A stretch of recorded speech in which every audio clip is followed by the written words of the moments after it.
Well, the official story is that Israel, of course, had no idea that the October 7th attacks were coming. They were caught totally off guard by this. Yes, the most sophisticated organization in the world, the intelligence organization in the world, simply didn't know anything at all. Nothing. Nothing at all. That's what we're told, right? That's what they stand behind. That's what we're told. And yet, now we know that investors knew that the October 7th attack was coming.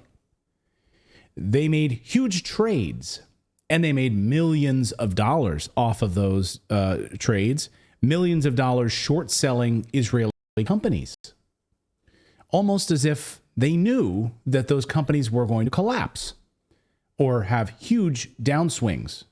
So they would make a lot of money on those downswings. And they made these trades right before the attack. Very convenient. This is not me saying this, by the way. This is research conducted by Columbia School of Law in New York and New York University. Researchers from both of those universities came together to collaborate on this. They analyzed incredible amounts of stock data before and after the October 7th Hamas attack, and they noticed some very odd behavior.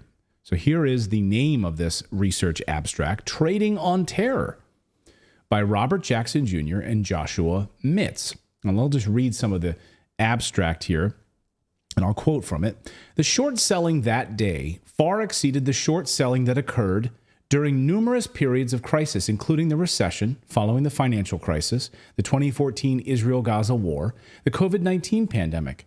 Similarly, we identify increases in short selling before the attack in dozens of Israeli companies traded in Tel Aviv. In other words, some traders knew about the Hamas plan to attack Israel on October 7th and used that knowledge to make millions of dollars by short selling Israeli companies. That's their finding. Those company stocks plummeted in value, and they made millions off of that knowledge. But interestingly, it didn't happen on U.S. stock exchanges. No, it happened on the Tel Aviv Stock Exchange. Here's more. Although we see no aggregate increase in shorting of Israeli companies on U.S. exchanges, we do identify a sharp and unusual increase just before the attacks in trading in risky short-dated options in these companies expiring just after the attacks. We identify similar patterns in the Israeli ETF at times, when it was reported that Hamas was planning to execute a similar attack back in October. Our findings suggest that traders informed about the coming attacks profited from these tragic events. And consistent with prior literature, we show that trading of this kind occurs in gaps in U.S. and international enforcement of legal prohibitions on informed trading. So they knew they were coming, and they operated within the cracks of that informed trading. Very sophisticated. Days before the attacks, traders appeared to anticipate the events to come, they wrote. They also wrote, citing short interest in the Israeli Stock Exchange, the exchange-traded fund, that suddenly and significantly spiked on October 2nd, based on data from the Financial Industries Regulatory Authority, FINRA. The ETF is commonly used as a way for people to make investments in Israel, which on any given day has about 2,000 shares that are shorted. On any given day, it's about 2,000. However, on October 2nd, that number shot up to 227,000 shares in this, as according to this study revealed. The study found that just before the attack, short selling of Israeli securities on the Tel Aviv Stock Exchange increased dramatically. That's not a coincidence. I don't know. Maybe in the chat, you let us know. Do you think that that's a total coincidence? Let us know. Because in the days before September 11th, there was a lot of unusual trading activity that prompted investigators to look into it. Why did investors short American Airlines and United Airlines stock? And they didn't short Delta or other U.S. companies. It was highly selective which companies they chose to short, right? Like almost as if they knew those two airlines would have hijacked airplanes. In the month prior to September 11th attacks on the World Trade Center in the Pentagon, unusual trading activity involving American and United Airlines stock was noted by market analysts, who at the time had no idea what to make of it. Wildly unusual discrepancies in the put and call ratio, 25 to 100 times normal, were reportedly observed in stock options on the two airlines.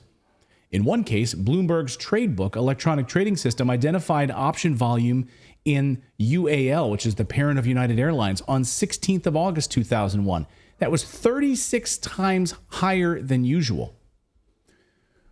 Why also then did investors short Morgan Stanley and JP Morgan, which have offices in the trade towers?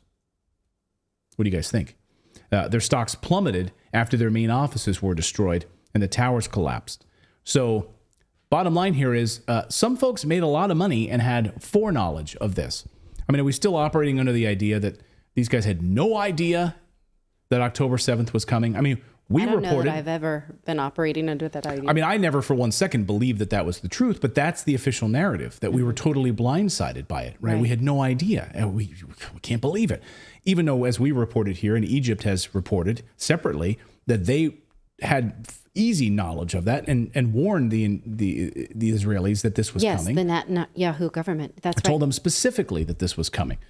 So we know confirmatively from the Egyptian side that happened. But their official narrative is we didn't know anything about it. Okay. And it's convenient now we have a report out over the past 24 hours that all surveillance footage along the border has conveniently been deleted and erased. That is coming out of Israeli newspapers today as well. So all of that surveillance footage along the border that would show us exactly how Hamas carried out this attack, what was happening, were Israeli soldiers there? Was there? There are reports that many of them were told to stand down and allow things to unfold for up to an hour. Those reports we've covered here on the show. So it's all very mysterious. But the official narrative is, of course, they had no idea that this was happening. And yet, wow, millions of dollars were traded and shorted on these Israeli companies just days before the attack, almost as if they knew it was happening. Let us know your thoughts on this in the comments below. Is this a coincidence or not? It's very coincidental, it would seem. Yeah. It's interesting. There are no coincidences. I really do not believe in it. I mean, I think we should put out another T-shirt that says there are no such thing as coincidences. But apparently that's how it'll be spun in the mainstream media. Or they're not actually. They're not even covering this story. So the mainstream media is totally ignoring this story, which I find unbelievable. And they didn't really report much on Egypt's assertion that they had warned Israel about the October 7th attacks either. Yeah. Well, also, interestingly, for the 9/11 attacks, this data exists. You can clearly see it, and you can see the different short selling that was happening on United Airlines and American Airlines. That is irrefutable. And what happened with Morgan Stanley and JP Morgan, those stocks and shares, it's all out there publicly. And yet Snopes.com, which of course has been outed as fraud, they have labeled, oh, did people sell stocks before the 9/11 attacks? They've labeled it false. Like that's a false story. And no, it's not false at all, because the data clearly shows that there was an incredibly unusual amount of trading, short selling on these particular companies right before the 9/11 attacks. So that data exists. You can look it up for yourself, but Snopes chose to label it false. Yeah. So maybe Snopes needs to get on this and label this one false as well. Thank you so much for watching this segment here at Redacted. We are live every day at 4 p.m. Eastern time, trying to share the stories that the mainstream media will not cover. You should also come over and join our community of Redacted Rebels over at redacted.inc. That's our private locals community where we can share exclusive content that we simply cannot share here on YouTube. Come over and join the rebellion together right now by going to redacted.inc. We'll see you next time.